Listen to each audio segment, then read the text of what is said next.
Welcome back to the Samong Yang Outdoors podcast. I'm your host, Samong Yang, joined by... I'm Nate Cutshall, and we are joined by a friend over here. Hello. This is our good friend. This is Juan. And if you don't know Juan, hopefully by the end of this podcast, you have a much better understanding of who he is, because we think that he has a great story to tell. And I think a lot of you, including myself, will benefit from the things that he has to share, because this podcast is not necessarily going to be like what we normally stick to this podcast, which is hunting oriented. Instead, we're going to take a pivot here, and we're going to go more into the sides of, similar to Juan, like what I do as a job, but then we're going to hear it from his perspective, because he's been in the space longer than I have, and he's got more experience than I do, as well as simply a different perspective with his background as compared to mine. So with that said, as always, we just got to give a big shout out to the companies that support us. Yeah, we have some great companies that back this podcast that we get to partner with. The first one being Tacticam. This is a great company. They sell multiple digital products, but the main one for us being their trail cams. They offer cellular trail cams that just make the job a lot easier in the woods, and you can spend time doing other things than running out and changing batteries and checking SD cards, and they've been a huge advantage to our hunting game. Yes, sir. Also, we'd like to thank our longtime friends over at Vortex Optics. Whatever your optic needs, binoculars, rangefinders, spotting scopes, you name it, they've got you covered. In fact, if you go and shop at eurooptic.com, you can use code SY10, save you some cash on some great optics. Nate and I, we've been using exclusively Vortex for many years now and really have no complaints. It's just worked for us both in the front country and the back country. And the last partner of this podcast is Onyx Hunt. This is another crucial piece to our hunting game. Online maps have been such an important part to our success, and Onyx does it great. The satellite imagery gives you your borders, public land, private land. You got all sorts of layers of forestry and burns and all the information you ever want to geek out over. And with that one, go ahead and use the code SY20, that's SY20, to save a little money. Exactly. With that said, as I prefaced earlier at the start of it, this podcast is going to be more oriented towards Juan. But before we even kick off any conversation, you guys know what time it is. We're playing our first game. Nate, what are we playing? We are playing some Trivia Duel. So we got 2 questions, as you guys know. These can be multiple choice or fill in the blank. And Samong and I each came prepped with one for the group. That's right. So Juan's new here. So how this is going to work is you don't have to worry about it. So how Nate and I do it when it's just Nate and I, I'm asking him a question. He has to give me an answer, vice versa. In this case, because there's 3 of us, I'm going to ask a question, and the both of you just simply give your best answer. And when he asks the questions, both of us answer. There's no penalty to it, so don't worry about having to run a mile or anything. It's simply out of good fun. It's just something that, it's fun, but it's also just a nugget of information that we might learn or find interesting. So with that said, do you want to start? Or I'll start, yeah. You guys will learn more about Juan in a few minutes here on this podcast, but this question is going to be a little more up your alley. Maybe Samong too, not as much up my alley. All right, you guys ready? Georgia hosts 6 bass from the black bass family. Can you name 4 of the species of black bass that Georgia hosts? Bro, I am so lost. Black bass? I don't even know what a black bass is. I didn't know this either. Do you have a shot? Yes. Oh, of course he knows. Well, of course I do, man. Nate purposely did this. This is a great question. Thank you. Hey, I got you, man. Come on. They were talking pre-podcast to strictly put me on the sword here, but black bass. Come on. Best give us your best. I'm gonna shot. give the Start simple. Okay. Black bass. I have no idea what it is, so I'm just because it simply has the name bass. I'm gonna go with the bass I know. Spotted bass, largemouth bass, smallmouth bass, hybrid bass. I don't know. Okay. You want to finish this off here, Juan, before I... Yeah, you missed on that one. So, here we go. You say 4, right, out of the 6? Yeah. I think I know the 6, but... So, yeah, largemouth, spotted bass, smallmouth, shoal bass, Yep. which is pretty native to the southeast of the U.S. and red-eye bass. Yep. And we have another one, South Georgia. I got it like right here. But yeah, that's more than 4. Right That there. is more. And you went 5 for 6 on there. The 6th is, I don't know if I'm pronouncing this right, Swanee. Yes, the Swanee bass. Yeah. Black bass? Yeah. What in the world is a black bass? I have never heard that term before. I did not know that they were all classified as black bass. I learned that. That's good to know. Yeah. Yeah. Good question, man. Thank you. Oh, of course. That put me at ease. I'm like, okay. I got Simone on this one. Nate is a man of the guest. A man of the people. He makes you feel very comfortable to our podcast. That's actually a great question. I had no idea that black bass hosted that family of subspecies. Yeah, and by the way, that's where I'm from. So thank you. Yeah. I'm from Yes. Georgia. So Yes. like if people don't know. That's why Nate asked about Georgia, because Juan came all the way here to Washington to visit us, and he's from Georgia. So with that said, in the spirit of talking about subspecies, let's go to this one. Let's go a little bit more west this time. So this is my question to you guys, okay? How many subspecies of elk are there in North America, including both extinct species and species that are still present? We were just talking about this earlier today. So there's 6 species of black bass, Mm-hmm. 6 species of elk Really? in North America. I just learned about 2 today. So But again, I'm So you There's got 6 So in you've total. got your Roosevelt. okay. Let's take this hey, out. you're beating me there. Come on, let me Yeah, throw yeah. let me throw some out Yeah, there you because got I only this. know 2. Okay, there we go. Roosevelt and Rocky. That's the 2 I know, and I just literally learned And those about make- those like this week. Okay. Do you want to take any other shot? I mentioned a third one to you earlier. You did, the one in California. Yes. Yes. No, I forgot. Okay. What about you, Nate? I know the Rocky Mountain. I Okay. know the Roosevelt. I know the Thule. Is that the California That's one? the California one. I think I know one more, but I'm going to pin him on extinct. Okay, so you guys got Rocky Mountain elk, Mhm. you guys got Roosevelt elk, and you guys got Thule elk. Those 3 species still exist today. The 4th species that still exists today, the 4th and final subspecies that exists today, is the Manitoba elk. Huh. That is the 4th species.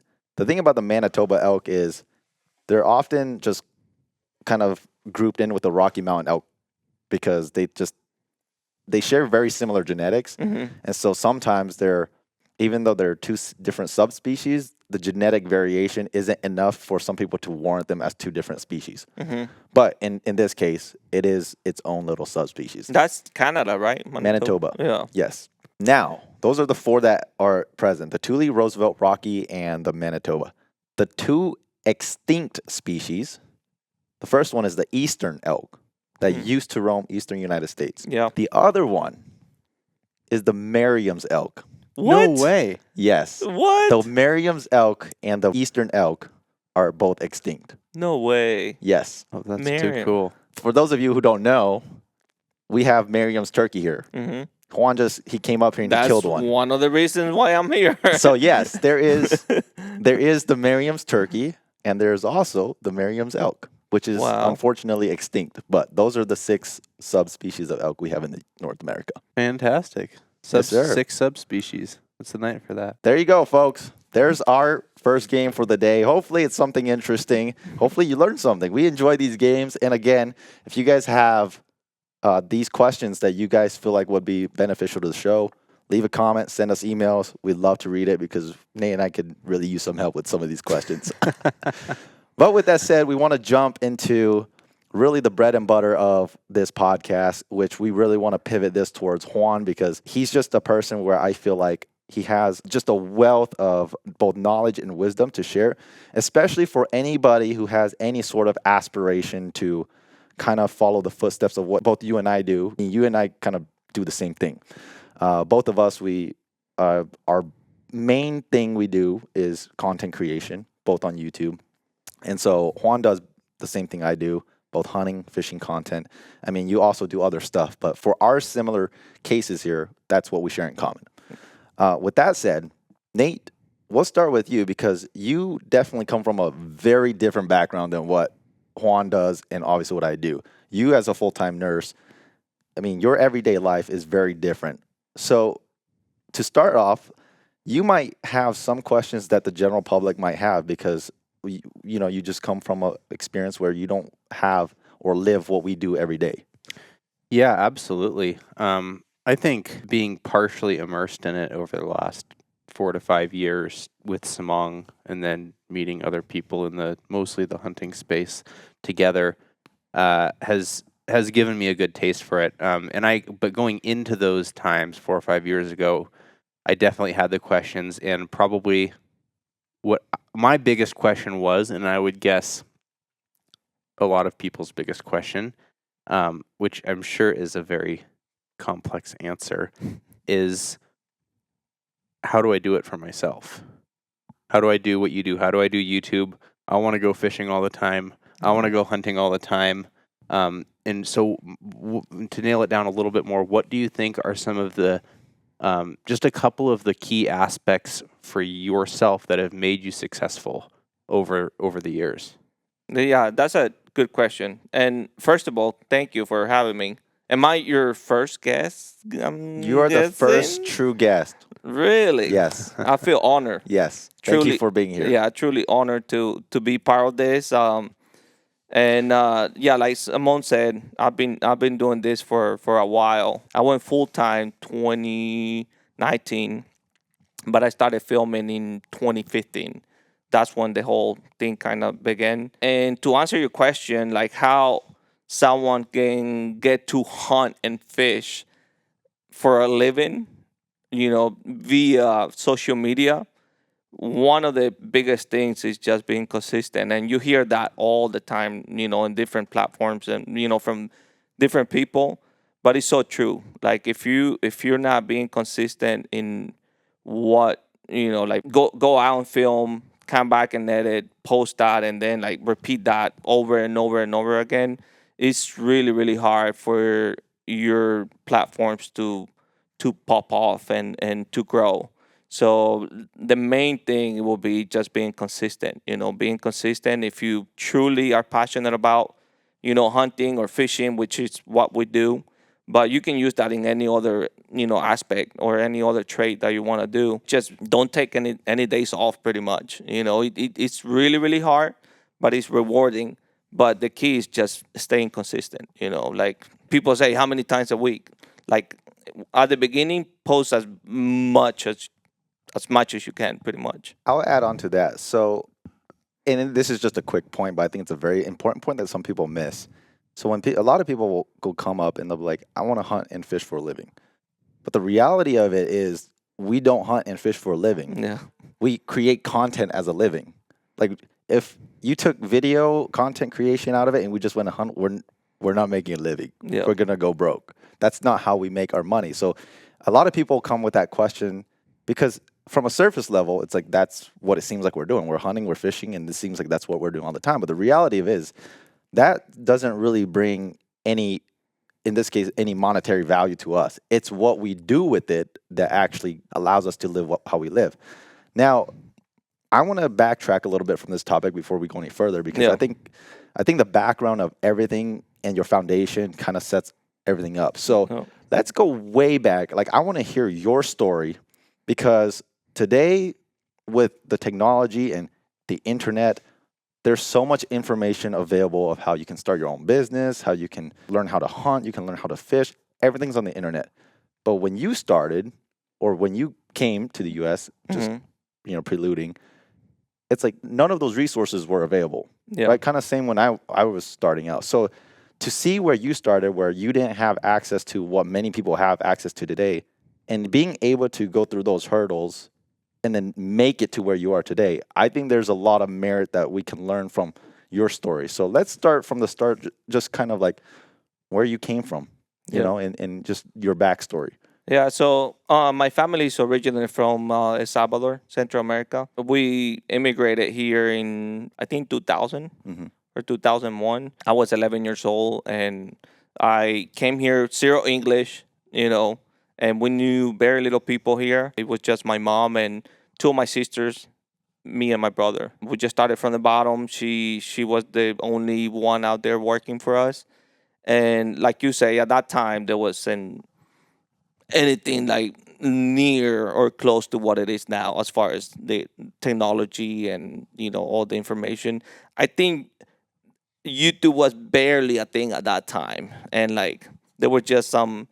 If you're like an old timer, you would know like there were only YouTube videos about like Kimbo Slice at that time on YouTube, and like Charlie beat me. I don't know if you guys seen that, Bit my finger. yeah, exactly. That's like way back, But I always had that curiosity about YouTube and how that whole thing worked. But that was kind of like how when we first got here. But if you fast forward a few more years, I didn't even know how to bass fish. I knew back home we used to fish with my cousins and my dad and some of my uncles, but it was nothing like how you fish here, like rods, reel, lures, and all that. Like I had no idea. So just to stop, so when you grew up, did you grow up fishing in El Salvador, or was that just like not consistent? That was something you do like, a few times a year. So very minimal experience prior to moving to the U.S., which is Georgia. Yeah, exactly, to Georgia. So, but I always had that on my mind, my background, just me loving the outdoor. That is something I was born with. I believe. I always rather to be outside than like playing video games or watching TV or whatever. So I always had that curiosity about the outdoors. And, growing up, fast forward a few years, I think I was 18 years old when I caught my first bass, and that's pretty late for just a normal American, right? I didn't start the easy route. Like, it took me to be 18 years old and for my co-worker's grandson to put me on my first fish. And that kid was 12 years old. I was 18 years old. Like, he tied my lure and cast for me, and he just handed the rod, and I just like drag a worm, like a Texas rig. Yeah, like a Texas rig worm, and that's how I caught my first bass. And ever since that, kind of lit a little spark in me. And I was like, this is interesting, like how they fish here. And then we just fish every single day that summer that he was off school. And I would go right after work. I would go fish for him with him, and that's how my love for bass fishing kind of started. So with that said, a little just interesting point. So you say that throwing a Texas rig here was very abnormal for you. Yeah. So how did you guys fish in El Salvador? Mainly cast netting. Okay. Cast netting and a hook and a weight, but no rod. It was just like you flip it around and throw it like that on pools. So you were literally catching fish. Yes. Okay. So it was more of like a subsistence activity than a sport activity? Yeah, exactly. Like we didn't necessarily need it to go fish to eat, but like we for sure kept whatever we catch that day, and like we felt proud. We were like, oh, we caught a lot of fish today, and we would bring that home and eat it. But it wasn't like if we didn't catch anything, we would go hungry. But it wasn't like the sport. It was like you will go fish to bring home and eat. And are these fish also bass or are no? they different? These were like tilapias and cichlids and like smaller fish like that. Like what a lot of people would consider food fish. Yeah, exactly. El Salvador doesn't have black bass. Okay. Mexico has it, which we can talk about that later. And some other South American countries have the species black bass, but El Salvador doesn't have some. So anyway, that's how, I got the bass fishing bug in me. And then it was like, how do I get better at catching this? Like kind of fast forward my story. That's when like YouTube was starting to pick up and you can actually go to YouTube and type like how to, that was the bread and butter for YouTube at that time. We're talking about like 2014, maybe 2015. Like you would go to YouTube, to be entertained, but people started using it to like how to do stuff. And, so I went to YouTube and I went like how to bass fish. And then the first few videos popped up for me. And I think it was like the Fluke Master. He's still around. John B, from the Gunga Squad and Flair, and they were posting already some videos. So I started watching that, and I was like, "This is awesome," because I was learning so much.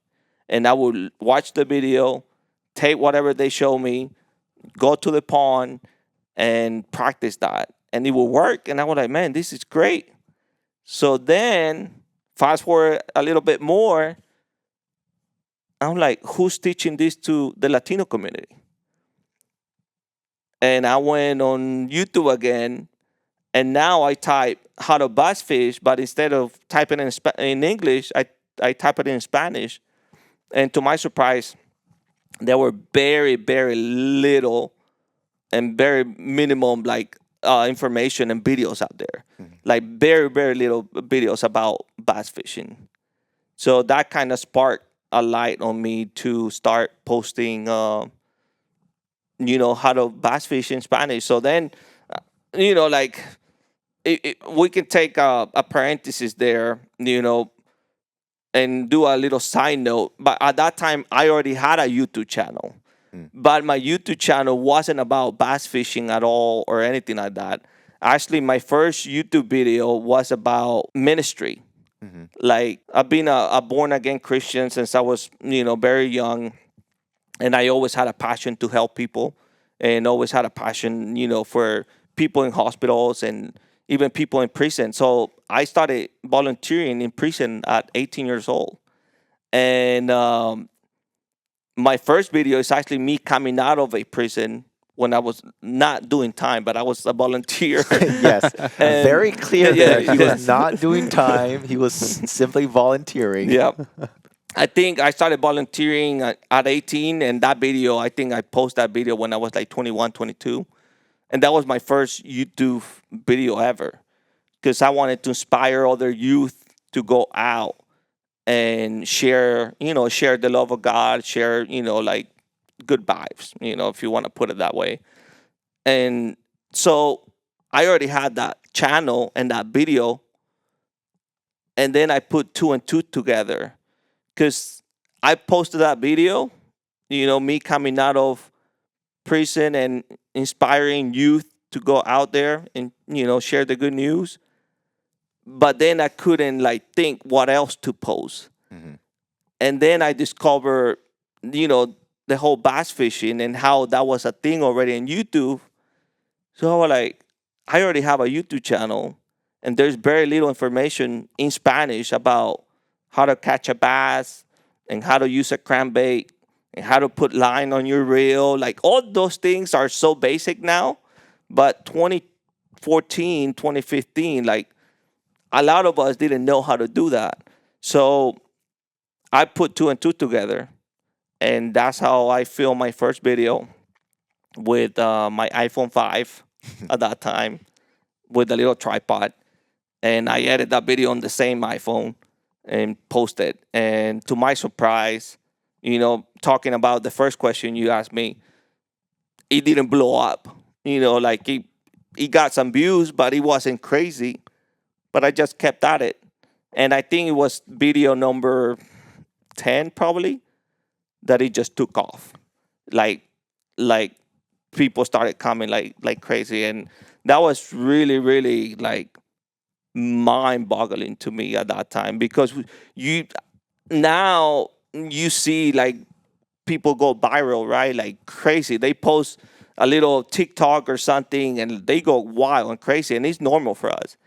But back in that time, 2015, I had a video that went 10,000 views in less than a month. And I was like, what? I don't even know 100 people, bro. And how do I get 10,000 views, on one video? So that just light even more fire in me to keep after it. Of course, at that time, YouTube wasn't paying or anything like I wasn't even thinking about business or anything like that. That's something I was about to make a comment on. That's a similarity between you and Simong is both of you starting YouTube. The motive behind starting it was completely different than the motive frequently that people have nowadays. Nowadays, they think of YouTube and social media as a career where they can do the thing they love to make enough money to only do that. Whereas when you guys started, the whole monetization and business aspect and sponsorships and all this part in YouTube was it wasn't a thing. non-existent. Yeah. And so I think the level of kind of genuine interaction that comes out of that, and the people that do it, that are doing it because that's what they love to do, with money and the business side not even in their minds. Obviously it's developed over the years, but I think that's something that really stands out to me. Yeah. Just to add on to what Nate was telling me. So again, this is about you, but just to parallel what you were telling. I started with an iPod Touch in 2011, and I was recording backyard chickens. Okay. It sounds funny how backyard chickens led to hunting and fishing. I have never heard this story, bro. Yeah. You need to tell me this.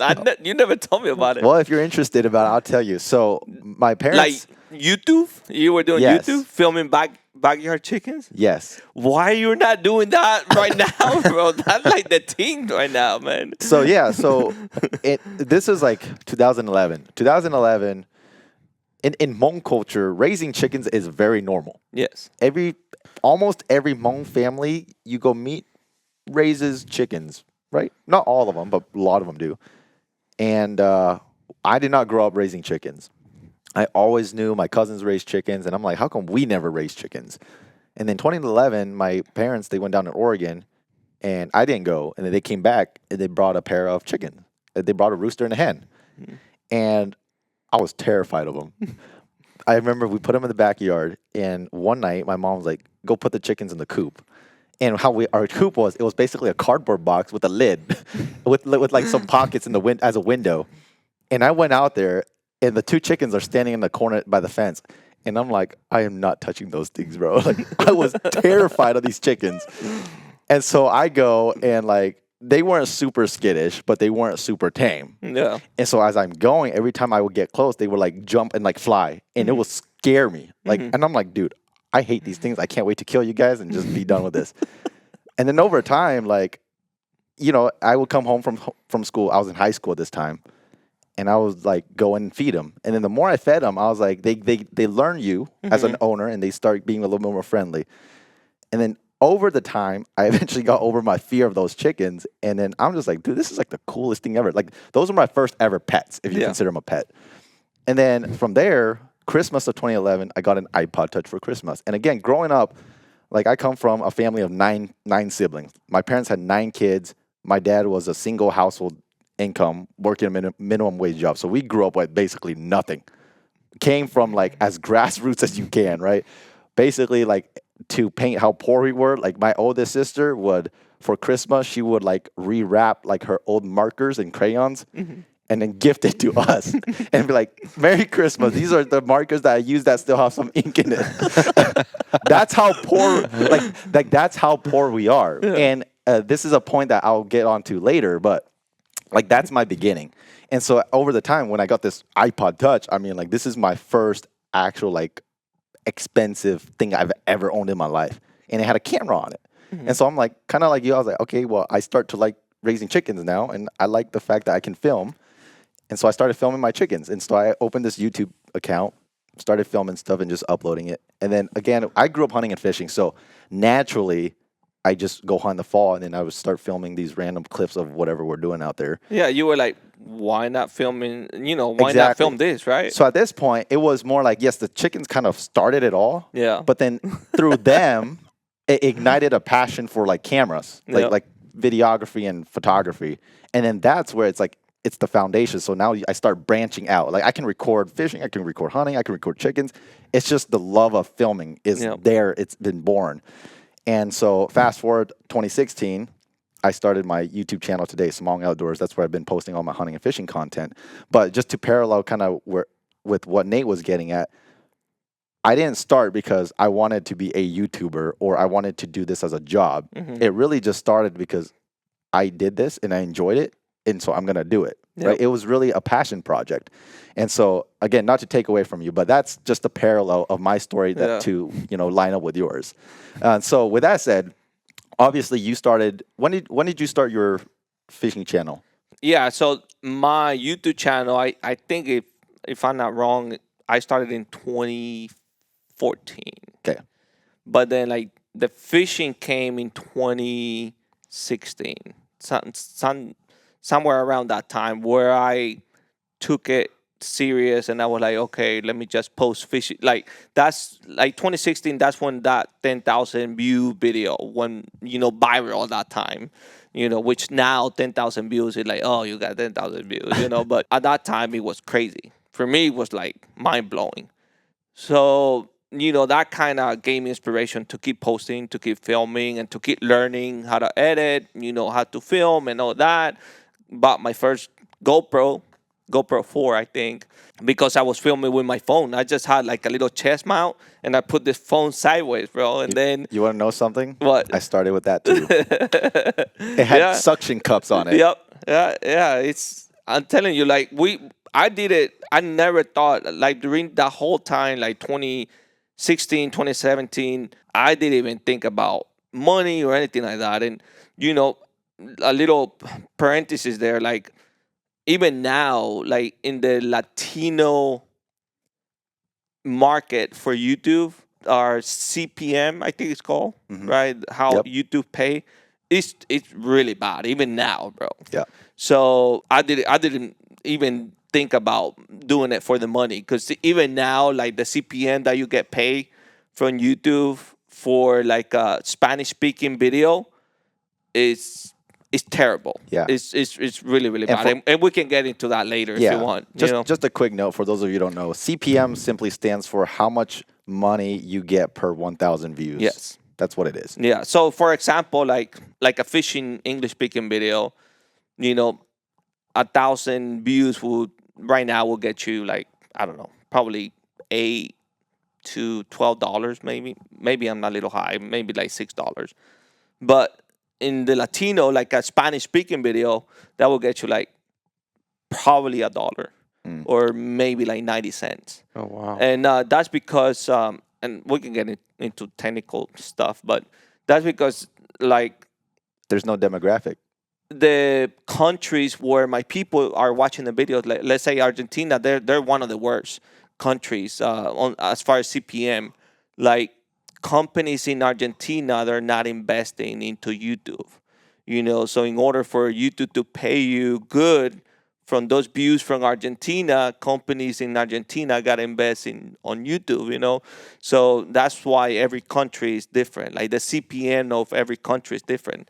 And like, unfortunately, the Latino countries are like the worst, like Argentina, Colombia, Mexico.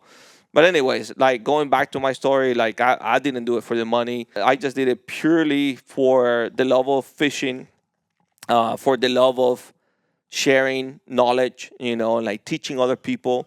Like I was very grateful to have the opportunity to learn, because at that time I knew how to speak English, and I knew, like I understood what like the Fluke Master, John B. and Flair were teaching me. But I knew there was other people, like other Latinos that didn't spoke in English. And I was like, let me be that bridge, right? To like take, literally I would just kind of like translate the videos. Like I would take a Fluke Master video, like how to fish a crankbait. And like I would just see like the most important points on his video. And then I would just literally just translate it to Spanish. And I would title it pretty much the same, like how to fish a crankbait, but in Spanish, And in a way, it sounds genius, but like I didn't do it with that. Like, you didn't do it with bad intentions. Yeah, with the bad intention of, oh, let me just take this, and like, no, I just wanted to teach people. I wanted people to learn how to bat, because I love bat fishing. You basically did it because you saw you had a purpose, and your purpose was I simply want to teach the Latino community how to bass fish. Yes. It wasn't, I'm trying to leech off of this guy. Yep. By copying him. It was really, I just want to teach the Latino community, and this is why I'm doing it. And it's difficult to leech off of someone else's great idea if there's not a lot of money in it. I mean, what's the point? Yes. Very true. Yes. So, like, I think I started thinking about potentially making money maybe at the end of 2017. That's when I started getting paid from YouTube. And I was like, And around this time, like, how many subscribers were you at about, and like how many views were your videos averaging? Oh, dude, hard question, bro. That's I mean, it's question. a long time ago, but Yeah, it's a long time ago. My channel grew fairly quick. I think by 2017, I already had 100,000, like close to 100,000. Wow. Like the first year, it went like 14,000, and then the second year, I hit 100,000, bro. wow. It was crazy. Yeah, like there was a need for. I guess I just went in the right time at the right place and doing the right thing. I don't know, but it was crazy. Like I was on shock. Like those 2 years, I was like, oh my god. That growth simply just confirmed your vision that there was a need to teach the Latino how to bass fish in the American way. Yeah. Yeah, and it wasn't only just bass fishing. I did like other things, but yeah, like even my name says it. Like my YouTube channel name, Senor Bass Fishing, you know. But so it was probably 90% bass fishing and maybe 10% other stuff that I was doing, or like little tutorials and things like that. But it was all focusing on fishing. But yeah, like end of 2017, that's when I started like getting paid kind of consistently, like monthly or bi-monthly. And that's when I started like thinking or seeing the business aspect of it. Like going back to your first question, like how I can make this my career, how I can make this a living, you know, because I love this. Like who wouldn't, right? Who wouldn't want to go fish or hunt for a living? Yep. You know, although that's just like 20% of what we do, and then like the other, 70% like that people don't see is like back at home, like formatting SD cards and transferring files, editing, and all that. And luckily now I have Urban that does everything for me. Yeah. I love that guy. Yes. Shout out to Urban. But back then I did all by myself while having a full-time job.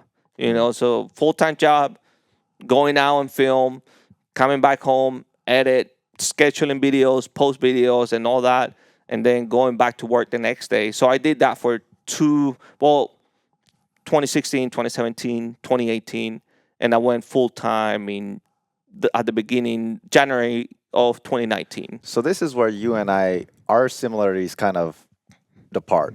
So when you were doing YouTube, you were working. Yes. Okay. I have never experienced the grind of working a full-time job and doing YouTube.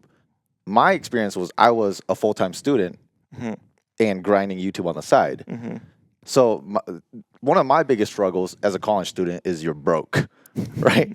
And as we all know it, hunting and fishing is not cheap. So to me, it's like my biggest struggle at the start of it was I just didn't have money, right? Like I would take all my financial aid, I would be as cheap as I can with school equipment, school supplies, books, and I would take the rest of the money and I'd go buy hunting gear and hunting licenses. That's literally what I did. But with you had to work, which with work compared to like a full-time job, it takes a lot more dedication and a lot more professionalism as compared to a college student. As a college student, it's like once you're out of class, if you're really smart, you can do your homework in like 1 hour, right? You can squeeze out your schedule. It's a little bit more flexible. But what you did working a full-time job and doing YouTube on the side is something that I think the vast majority of people listening today and the people who are reaching out are dealing with. Yeah. They have to work a full-time job, but like they just feel like they don't have enough time to do this. So give us a little bit of an idea of how you were able to juggle the two between a full-time job and then eventually doing YouTube as a side. That's a great question. And what helped me a lot was, first of all, I was married at that time. I got married at 21.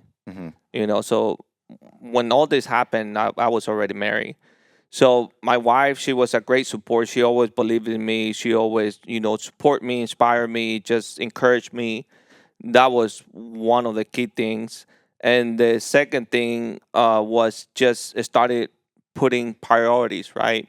At that time, I had a motorcycle. I had a motorcycle. I was playing soccer. I was going to the movies and doing what normal people do, right? Like everyday people. So I had to quit all that pretty much. And I went like cold turkey. I sold my motorcycle, bought a kayak. If you really want it, you gotta like sacrifice a lot of things. Like it's all about how bad do you want it. And I had already tasted a little bit of that. Like I taste a little bit of the fame, if you call it, right? Like having videos going viral and like getting fans and like the numbers and seeing that subscriber count going up, and then like getting paid for YouTube. And I was like, man, I think I can do this, but I'm gonna have to make some sacrifices. So, like I say, first thing was like selling motorcycle because I didn't need that for fishing or whatever I was doing. And then we stopped going to movies, like let's say like every weekend or every other weekend, like maybe once a month or once every other month. And then I pretty much quit every single hobby that I had, and I solely focused on my full-time job and YouTube, fishing. And that's one of the things that is almost a necessity or a must if you have a full-time job and if you want to be a content creator for real. Like if you want to make it for real, you got to put that time and you got to put that work, and there's no substitute for that. Like I remember some nights I would stay up to like 1 a.m., 2 a.m. editing, and then 5 o'clock come, 5:30, I need to get up to go to work, and I needed to be responsible. I needed to, I couldn't just say, hey, I don't feel like not going to work today.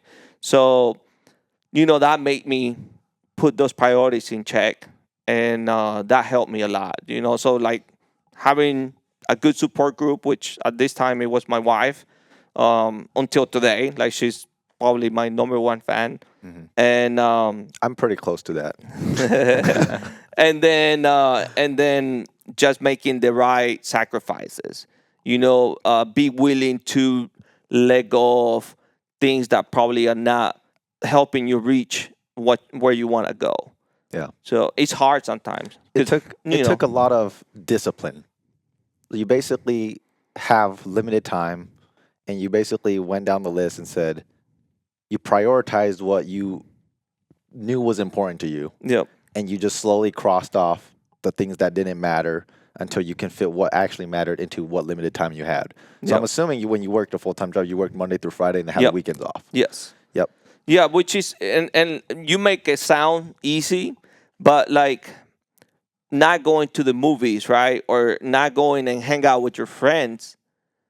A lot of people, including myself, struggle with that. Mm-hmm. And that's what I tell like the young guns, like that's what I tell, like how bad do you really want it? Mm-hmm. And if you really want it bad enough, you gotta be willing to make those sacrifices, because it's not that it's not that you stop doing things that you don't want to do. Mm-hmm. You get to the point that you gotta stop doing things that you want to do, that your body want to do, your mind want to do, like your flesh want to do, but that if you do that, you won't have time to do what you really need to be doing. Yeah. So it took a lot of courage from me. I was actually the the captain of the soccer team I was playing for. We used to have like a Tuesday night league, like every Tuesday, and then we play every Thursday too, so twice a week. And I was like, you know what, guys, like I'm done. Mm-hmm. And I never went back, as you can see, Yeah, but that's one of the things that you gotta be willing to be apart from things that you want to do, man. Yeah.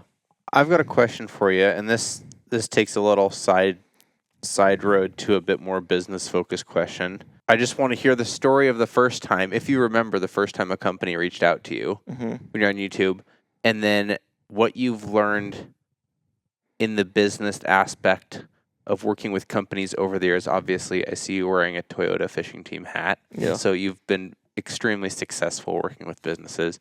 But going from a time starting YouTube when you're not making any money to slowly making a little bit of money just from YouTube to slowly working with companies to now where you're at. What are some of those things that you've learned that companies appreciate, that companies, why they work with you, why you work with them? Yeah, I guess before we get into that, I guess I want to ask a quick question. So when you decided to go full-time in 2019, was it strictly just I'm relying on YouTube, or did in this case like did businesses approach you and give you a little bit more comfort before you decided, oh, I'm gonna jump into this? I had two brand deals, two very crucial brand deals that made me took that leap of faith. Like I told you guys at the beginning, like the CPM on the Spanish speaking channels, they're terrible. So I was, I guess, smart enough that I never put my faith or my trust into just solely live off YouTube. I was like, I need to look for something different than just this. Brand deals were not a thing, like a huge thing back then, but they were already happening. Like I could see that on other channels like Flair, John B, although I didn't know them at that time. Mm-hmm. But the first company that reached out to me actually introduced me to those guys. Like I met those guys through that company, which is crazy. So Mystery Taco Box. You remember that or no? Oh, I remember that era. Yeah, so Mystery Taco Box came with the first, I think they were the first maybe, or maybe Lucky Taco Box, I'm not sure, but they were one of the first subscription-based companies where you subscribe, pay $15.99 a month, and you get a taco box, a mystery taco box at the door of your house every month, and you will go and open it and like, wow, like let's see what I'm getting. That was cool back then. Nowadays, I don't even know if they exist anymore or not, but they were the first ones that reached out to me, and they offered me, if I'm not mistaken, $50 a month plus a mystery taco box subscription, and that was my first brand deal. My first ever brand deal. And I was running 100 miles an hour and say, yes, I take it. I was like, yes, because I was already a subscriber of Mystery Taco Box.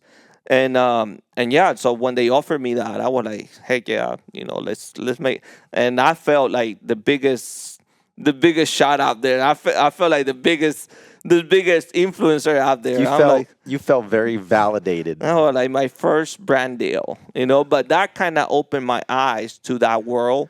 And that was way before I went. This was like probably a year before I went full time, or maybe a year and a half, when that brand deal came to the table.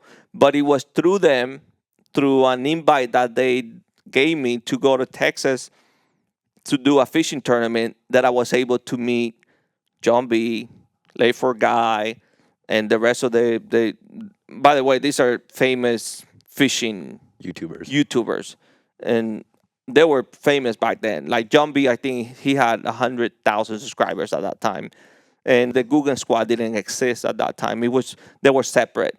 So that's how I got to meet those guys, and I got to like pick their brain a little bit, and like start a friendship with them, like had that connection, and like John B and I kept in touch after that event, and he helped me a lot as far as like what to do and like brand deals and all that.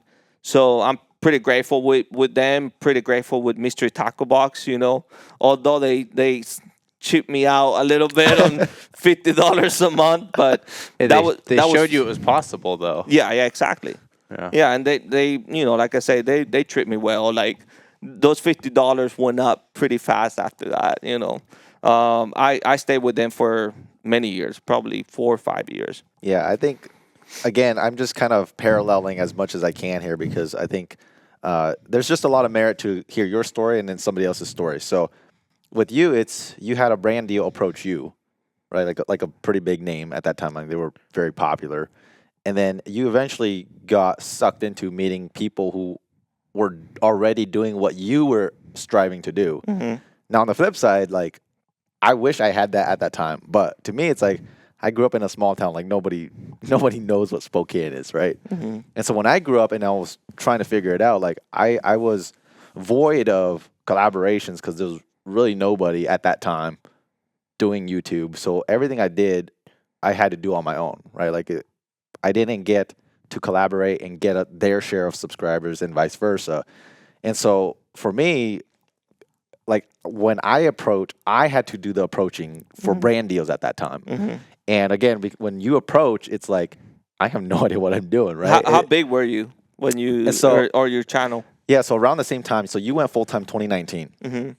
2019 was the year where I hit 10,000 subscribers on YouTube. And to me, I was like, that's the milestone that I needed to kind of back up my resume a little bit so that when I reach out to companies, I actually have something to show. And so Vortex Optics was the first company I ever reached out to. And I sent them this probably the most unprofessional email ever. And I'm not, when I sent it, I still remember thinking like, they're never going to respond. Like, it's just going to get tugged. And so what I was doing was when I hit 10,000 subscribers, to me, it was huge. It meant a lot to me at that time. And I reached out to them because I wanted to do a giveaway. And so I reached out to Vortex at that time. I didn't even have a contact. So I went to vortexoptics.com and then I found the customer service email and I emailed that email. Yeah. And I said basically, hey, I'm Samong Yang. I run a small YouTube hunting channel. I just hit 10,000 subscribers. Would Vortex Optics be interested in participating in the giveaway and donating a Vortex Diamondback 10x42 binocular? It's like a $200 binocular, right? And so I sent it and didn't think much of it. And then at the same time, I guess I take that back. One of the first ever companies to ever reach out from their end was Exo Mountain Gear. So Mark Holsing, he still works there. And 2018, I used what little financial aid money I had left, and I purchased an EXO K2 at that time, a K2 3500, because that was the hottest pack at that time, and I wanted to be part of the cool club.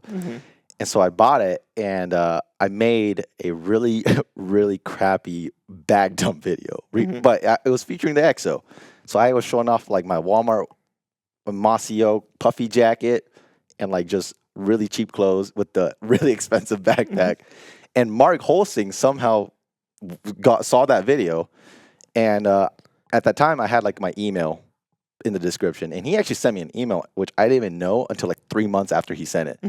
And I finally checked, and the email was like, hey, I'm Mark, I'm from Exo Mountain Gear, or I'm with Exo Mountain Gear, and I saw your bag dump video, I appreciate it. Here's a coupon code, $25 off Exo Mountain Gear, like go grab yourself a shirt or a hat. And I'm like, what the heck, like this is so weird, like how did I miss this? So I redeemed the code, and I didn't even email Mark back. That's how bad I was.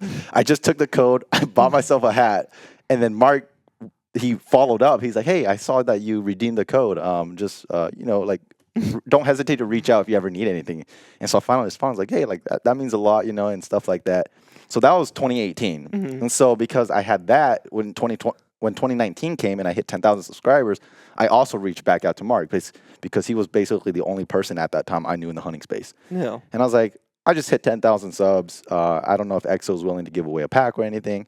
And he was so kind. And he's just like, we can do 3 different tiers of packages. And so he was willing to donate 3 different tiers of packages for 3 different winners. And so that was Exo. That was my first jump.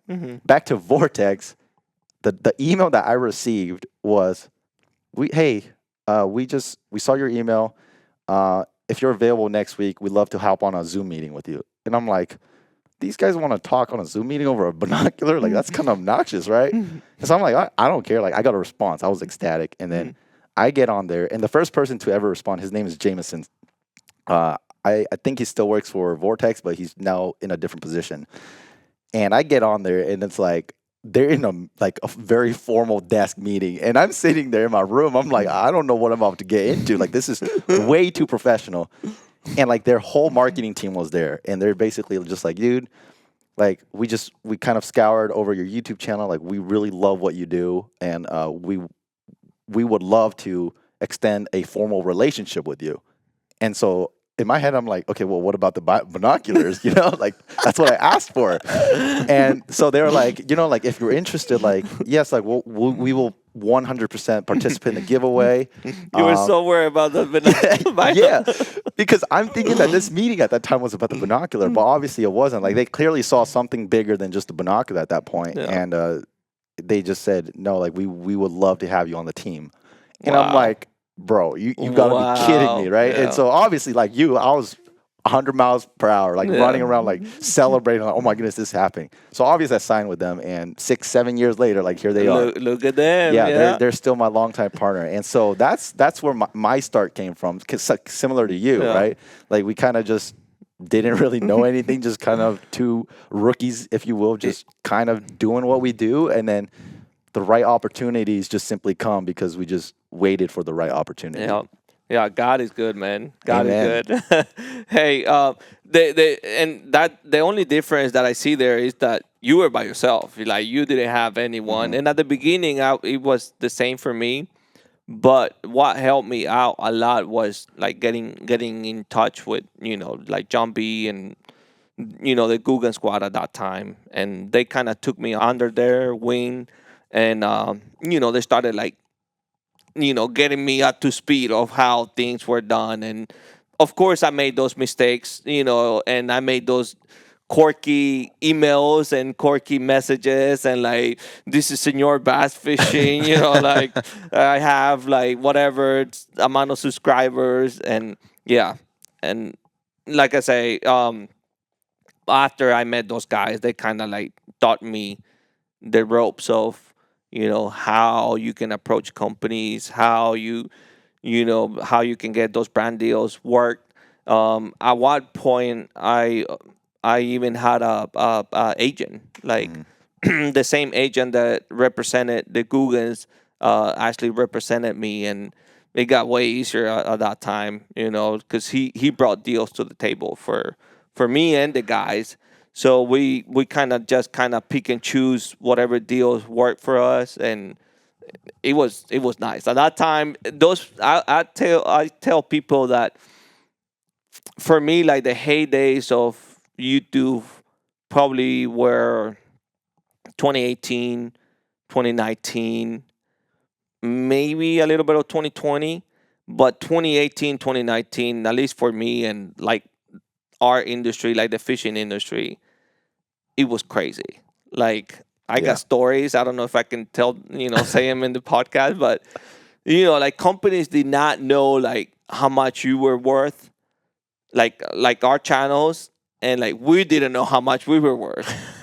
It was So simply it just was open. Yes, it was a very like guessing game, and it was like whatever you could get out of it, like, and like I feel like I got the better of those years, You won the guessing game. because I had good mentors. And I mean, we, just like a little side story. You remember when like Instagram had, the 14-second stories? Yes. And then they would delete pretty much. And so back at that time, I didn't have that many like followers on Instagram, and I had a company like reached out to me, and they were like, we want 3 Instagram stories, like how much that's like not even a minute, like 45 seconds. And they're like, how much would you charge us for that? And I was like, $900. And they were like, okay. I was like, man, They should have said more. It was like that. It was that crazy. You literally like didn't know.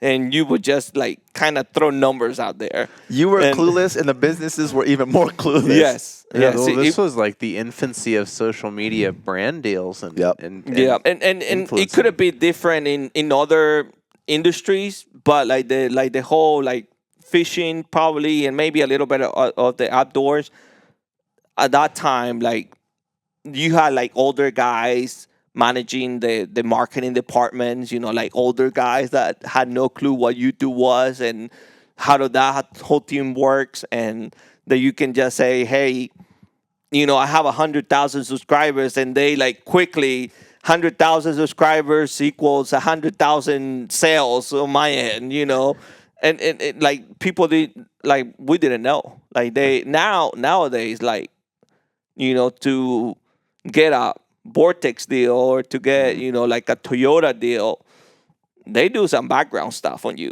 You really got to have a legitimate resume. They do some background check on you, like not personally, but like on your social medias, on your numbers, analytics, and all that. And like there are ways now that companies come out with numbers and offers and like contracts and all that, which they're not as fun as the heydays. Heydays were awesome. You can't get $900 for a 15-second ad anymore. Yeah, it was. Can you believe that? It was crazy. I was like, how? Easiest $900 of your life. Yeah, literally, I say yes, and they send me the money, and they send me 3 banners, like 3 pictures, and I just like put 3 pictures. It took me like less than a minute. And I made $900. Wow, it's a good day. I was like, wow, this is crazy. So that's the start of you kind of getting your toes wet, and it's really through Mystery Tackle Box and later known the Guggen guys that kind of gave you that confidence to like leave your full-time job in this case. Yep. And in your case, it's a little bit more risky because you have a wife. Yep. And so it's like it's not for me. It's just like if I failed, nobody else was hurt.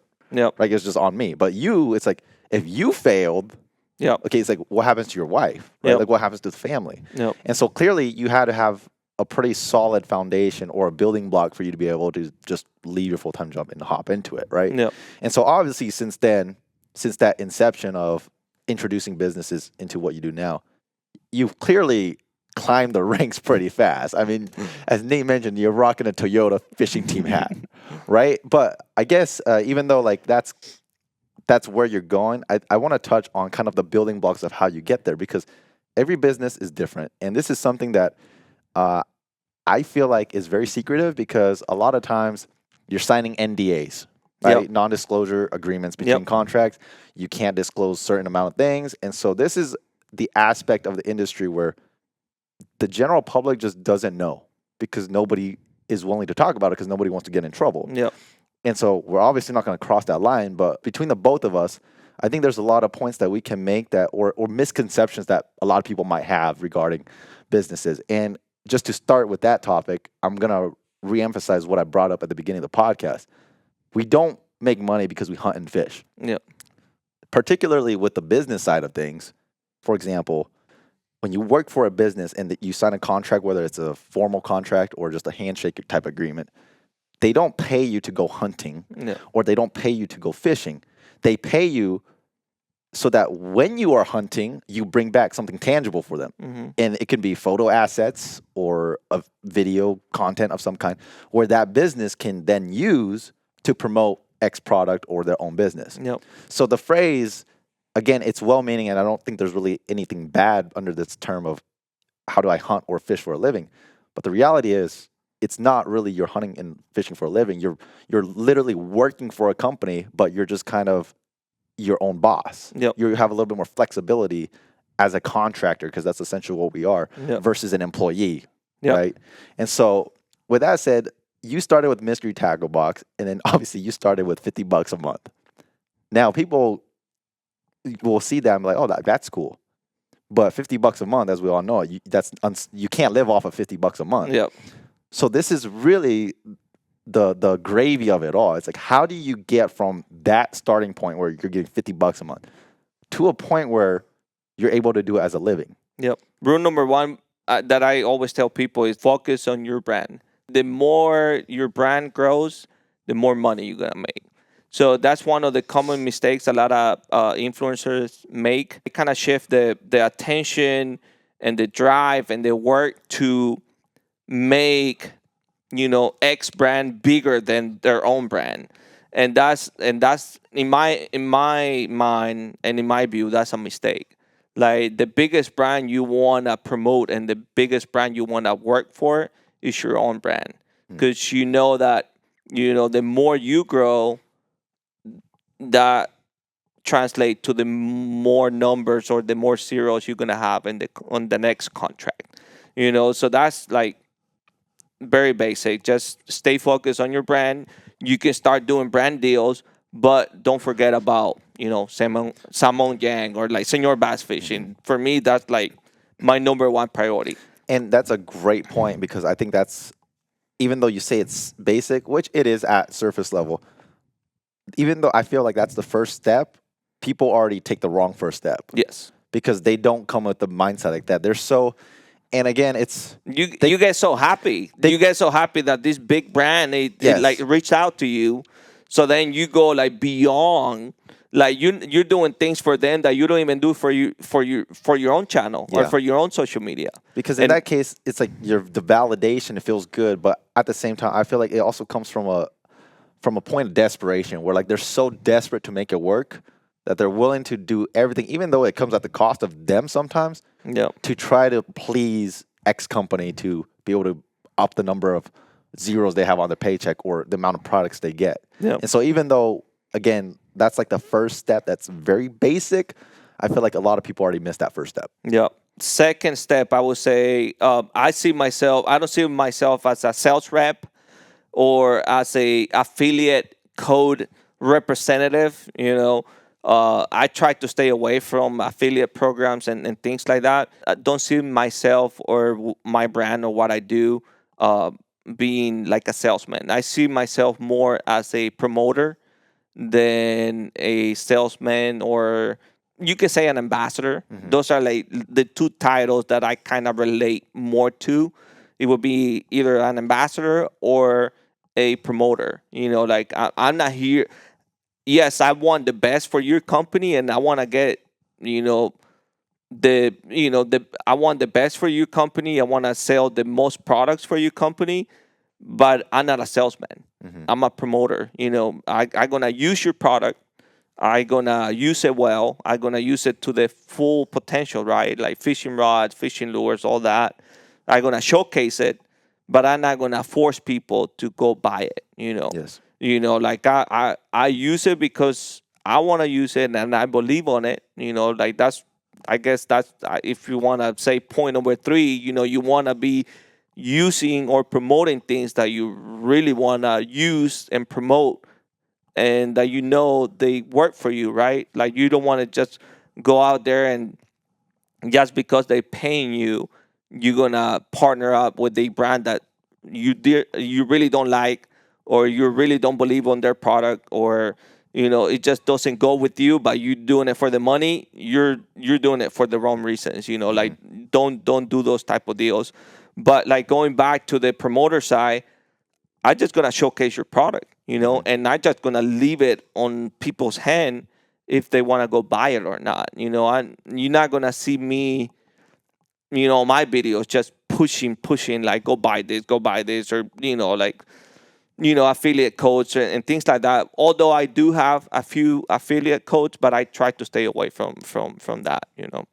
Yeah, and that's something very interesting because, kind of like you, it's different when you're able to have your 2 feet under you, and then versus beginning at the start where you're still stumbling, because at the beginning of it, again, it comes from a mode of desperation where a lot of people are willing to do whatever it takes to just make enough to survive, right? But once you get your 2 feet under you and you're a little bit more stable, you're not as desperate to do whatever for a paycheck. Right? And so it's like the one thing I always follow is the right relationships, and in this case, the right business relationships will come at the right time. Don't ever rush into it, and don't be greedy in the way. Because I feel like if you're chasing paychecks, like you pointed, you're doing it for the wrong reason, and you're surrounding yourself with the wrong people. You surround yourself with the people who undergo the same mindset as you, where it's all about the numbers. It's all about the paycheck. Because a business, every business they're trying to grow. They're trying to make money. But then if you're also sharing that same mindset, at a point, it's like you're both so focused on money, you start to lose purpose. And I feel like people that are trying to do this in this space today, they don't really have a purpose. Their purpose is, I don't like my 9-to-5 job, and I want to do something that I love to do for a living. It's like, yes, that's a purpose, but it's not a very sustainable purpose. Versus it's just like, I just do this because I just like it, and then when the money comes, it comes. Right? Because, I mean, trust me, when when I was in the starting stages, yes, I would have loved to have enough money to be able to fully do what I do sustainably. But looking back at it now, I'm very grateful that I didn't take those shortcuts. Yes. Because there were numerous opportunities back when I was still smaller where the deal at that time would have been life-changing, if you will. Yep. But looking back at it now, it's like it would have been life-changing back then, but long-term, it would have been life-changing in the wrong direction. Yep. Right? And so just to emphasize your point, it's like chase purpose more than chasing money. Yep. When you have purpose, money will follow. Absolutely. Yeah. Yeah. It's been my experience. And I've been on both sides of that story. You know, I at the beginning, I had some brand deals that were not that great. And I have to quickly depart from those and like put myself apart where like, you know, we just had some difference in how, you know, one of the marketing director thought that, you know, by me signing a contract with them, like my channel belonged to that company, you know, and I was like, like, no, you know, like I quickly like finished that you know, so you live and learn and you learn from those mistakes, and along the way you learn to value what you do. And nobody is gonna give that value to you more than you. You know the time that you put when you're out there hunting, you know the time that you put when you're out, you know, when you're editing, and all the behind the scene work that you do. So if you don't value yourself, you can't expect for companies to value yourself. What I'm trying to say, like, if you don't stick out for yourself, and if you don't like put a value to what you do, don't expect companies to come and like be like, oh, like, you know, like, you know, here's all the money in the world for you. You know, like they're not gonna do that because, like you say, they're trying to do the best for them, right? They're trying to like do the best for their business to sell their products and all that. And you know, if you let them say what's your value, then you're losing. Yeah. You know, but saying that, there are amazing companies out there, you know, like the ones you work with, the ones that I'm fortunate to work with, that understand that a partnership instead of a, you know, employee or employer relationship is way better. You know, to have a partnership instead of the employer relationship. There's still plenty of companies out there that value that and see how that is way better to have, you know, hey, I'm going to add value to you since you're adding value to me, and you just work together. And those are the best ones. Like, I love working with companies like that, you know? Yeah. And that's basically, to generalize your great explanation, it's look for partnerships where you're 50-50. The company's 50 in, you're 50 in. It's not 90-10. It's not 80-10. And the biggest thing about it, and I'm at a point now where I'm very particular about who I work with. A lot of times before I even get to money stuff, I always test the waters to even just, you know, get a feel for how these people work, how this business works. Does it line up with how I want to work? And with how it goes, it's like the biggest thing is, back to my point, it's purpose. If you and a company share a common purpose and you both are striving towards it, it's going to work out majority of the time, if not all the time. 100%. But if you're sharing two different purposes, like they're trying to go goal A and you're going goal B, and you're trying to use each other to, for example, like if I'm trying to use this company for my personal gain to get my goal, and they're trying to use me for their personal gain, it's often going to go sour. And I think we've seen it time and time again. Just observing the industries that we are in, they don't work. And the unfortunate truth, which is good in a way, is these genuine partnerships where you share one common goal and you're really there to help each other. You grow with each other and you're there for each other. Those relationships are very, very far and few between. And then, that's what I'm saying earlier, don't rush into that stuff. When the right relationship comes, you take advantage of it. Yes, get on that relationship, get on that horse. But then you're going to be weeding a lot of these relationships where they're just trying to get a quick buck out of you. And a lot of those relationships doesn't have to necessarily be a company, because a lot of my brand deals come from like friends. that are already working with those companies. It's not what you know, it's like who you know. You know, and the more people you know and the more friends that you have in the industry and in the fishing world or hunting world, the better it goes for you. And if you made a bad name for yourself with other companies and with other people, that can come and bite you in the butt too. Because then a lot of those, like, word travel really fast. And like a lot of companies are not going to want to work with you if you have a bad rep of, you know, just using companies or using friendships, or like, you just gotta be as good of a person as you can, like, possibly be.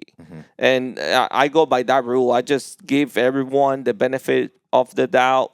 I extend my friendship to the best that I can. I do to others as I would like for them to do to me, and that had worked out for me until today. Like, a lot of my biggest deals that I have now has come only because I have really good relationship, not with the company, but with people that work with those companies, with my, friends that work with those companies.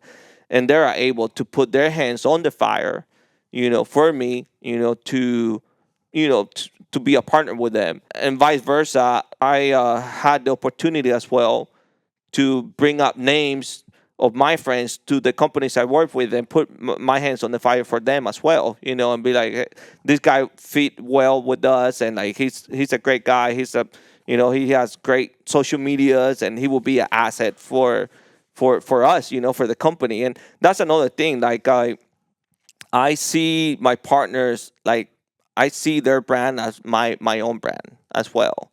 Like, although like Senor Bass Fishing gets the cherry, right? Like, I focus on Senor Bass Fishing as the masterpiece, if you want to call it. Like, your brand is the most important brand. My partners, they're not too far behind that. Like, I see those partners like they're my brand as well.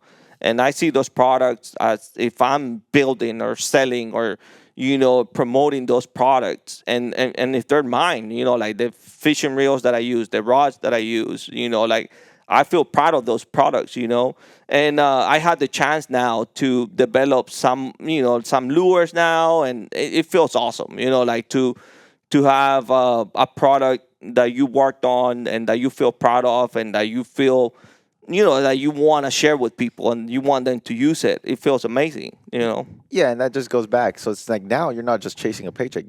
You have a purpose. Yep. I want to help give what I know, my knowledge, my experience, into designing products that will work. Yep. And it goes back to purpose, right? And to finalize this, it's the idea of, in terms of the business aspect, when you yourself, your brand, when you have a value and you do things that are valuable, companies see that.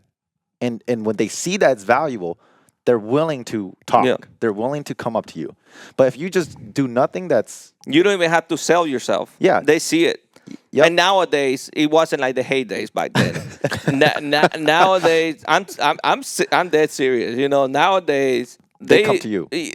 By the time you go to them, they already know about you. Yeah. Like, they've been studying you for like a year or two.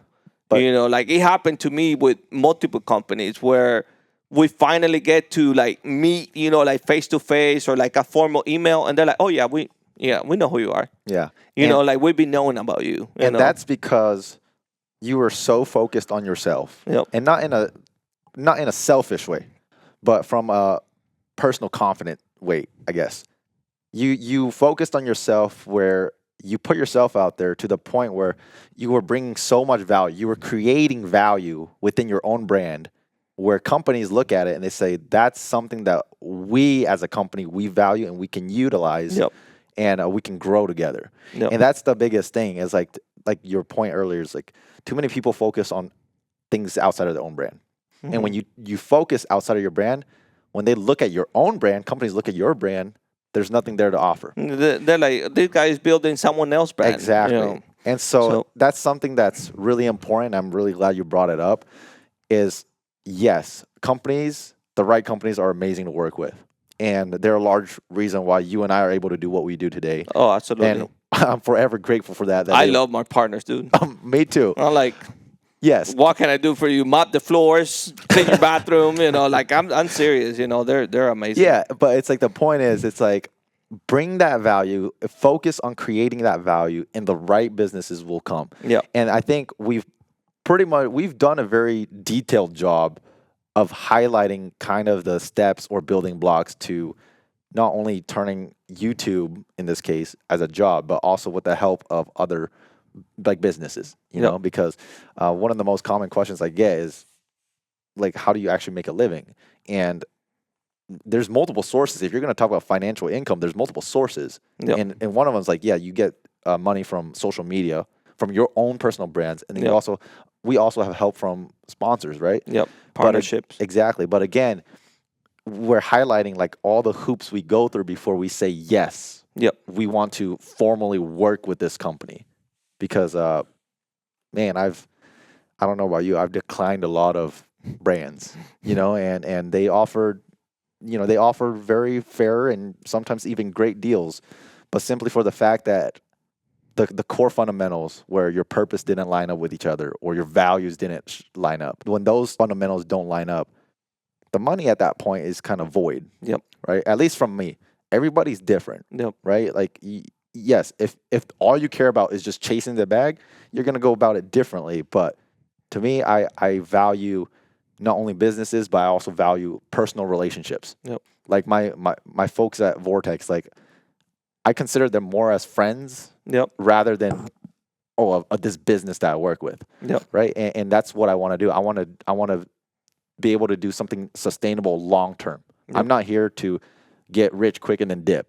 And with that said, if you're trying to get rich, this is probably not what you want to do. You could probably make a lot more money doing something else than for a lot less work. Yes. Than what we put. With that said, that's going to conclude our topic for the day. And we really hope that it's been beneficial to those who are simply just interested in the topic and really have no aspirations to do what we do, but also be beneficial to those who actually do have an aspiration to, try to be in a position like us. And just, some nuggets of advice. It's not as glamorous as people make it out to be.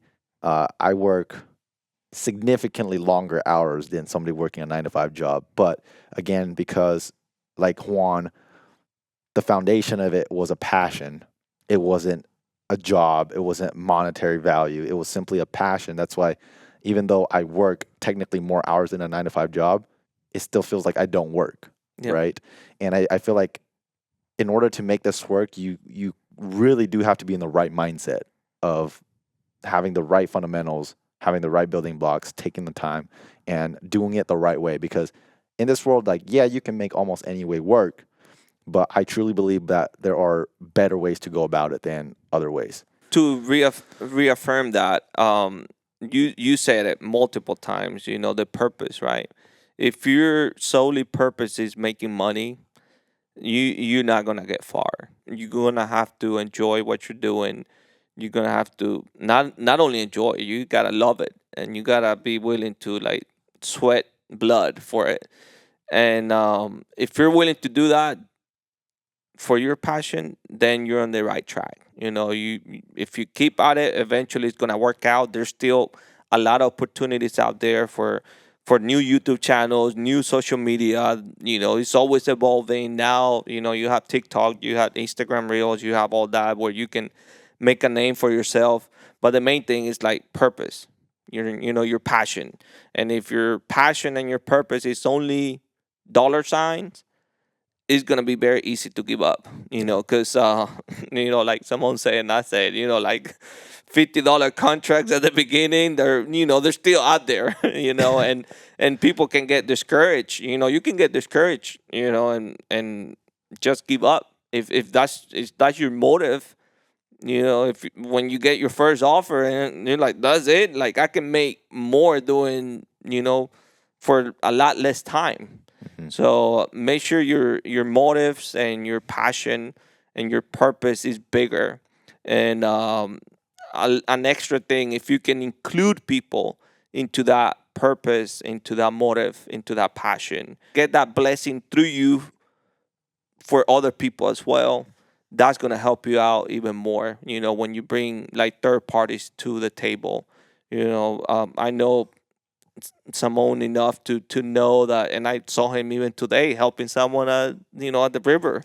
That one of the things that characterize him and myself is that we just want to help. We just want to bring value to the world that we live on and the world that we love, which is hunting and fishing. Yeah, that's a great discussion. But with that said, it's time for another game. We're playing Fast Facts. And this time it's a little bit different. It's not really a game. It's more of just a segment. And so this time you don't have to worry about answering or getting something wrong. In this case... Or getting something right. Or yes, or nailing it to the T. This time, Nate and I, we just have a fun little fact about pretty much whatever. And we're just going to blurt it out and then... hopefully you learn something. That's basically what this is. It's fast and it's a fact, and that's Yes. about it. So, did you start earlier? I did. Why don't you go? So I'll start. So this has to do with animals again because we're gonna pivot from business back to outdoor stuff. What we love. Yes. So this is my fast fact: the limpet snail, which is a type of a marine snail, has the strongest teeth with a tensile strength between 3 and 6.5 gigapascals. Why are you laughing? I don't know. I mean, it's completely random for one, Yes. which is great. B, I'm trying to envision what you Googled to find this fact. And 3, I have no idea what a gigapascal is. Yeah. If you don't, okay, truth is, I don't know what it is either. I just saw the fact, but the snail itself, the limpet snail itself, it just looks so intriguing. I had to go find a fact about it, and it so happened to be That's the incredible. teeth. I didn't even know snails had teeth. Yeah, and so like we're talking about like a little snail. Yeah. And it has the strongest teeth in the world. Like What? a little snail. What? Stronger than grizzly bears, stronger than elephants, like you name it. A little snail wild. has the strongest teeth. Man, I hope that's true because I feel like that's one that I'd be going to fact check. It just seems so wild. Go ahead, you can fact check Google. I love it. All right, here is my fast fact for you. This one is a stat according to the U.S. Fish and Wildlife Service. The 2022 survey of fishing, hunting, and wildlife associated recreation, what a lot of us do, showed that hunters over the age of 16 contributed annually $45.2 billion to the U.S. economy. That's an average of $3,148 per hunter per year. And that right there, folks, is what we call conservation. Yeah, That's a lot of money going back towards wildlife. absolutely. Great fact. I Nate. believe it. Oh. I believe it. Yes. Yeah, and there was actually I went on looking for a quick encouraging fact about the way that hunters contribute to the economy and to conservation, but I got totally down into the weeds with all the other amazing facts about how much hunters are contributors to conservation. How much you say it was? This is on average 3,148 per hunter per year.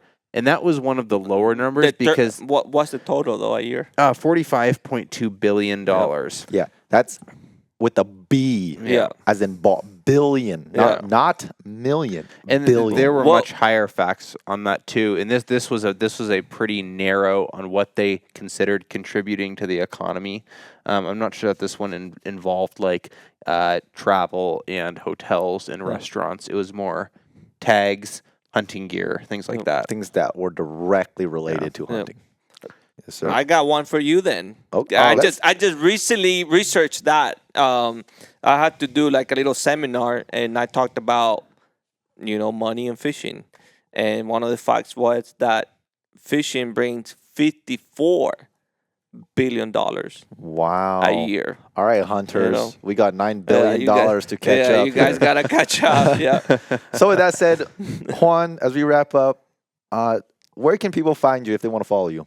I have 2 social medias on Instagram and YouTube. Senor Bass Fishing. That's my fishing social media, Instagram, YouTube, and then I have Senor Cazador. That's my hunting channel. So I'm Senor Cazador on Instagram, Senor Cazador on YouTube, and I post there pretty regularly. And what does that mean? Senor Bass Fishing means Mr. Bass Fishing. Senor Cazador means Mr. Hunter. Mr. Hunter. Okay. Yeah. There you go. Straight and forward to the point. So, with that said, Juan, we just can't thank you enough for being willing to hop on the podcast. Thank you. This was a great conversation that not only I enjoyed, but I think a lot of listeners will enjoy and also find helpful if they're interested in anything what we do. And so I hope this is the first of many podcasts that we get to do. For sure. And maybe if you ever get an itch to start a podcast, maybe I'll be a guest. But until then, we'll find out. Maybe I'm not special enough, but. Oh, you're special. You're special. With that said, folks. And with that. Yeah. With that said, folks, we appreciate you listening and tuning in as always. That's going to do it for us on this one. We will see you guys next Tuesday, 5 o'clock in the morning for the next episode.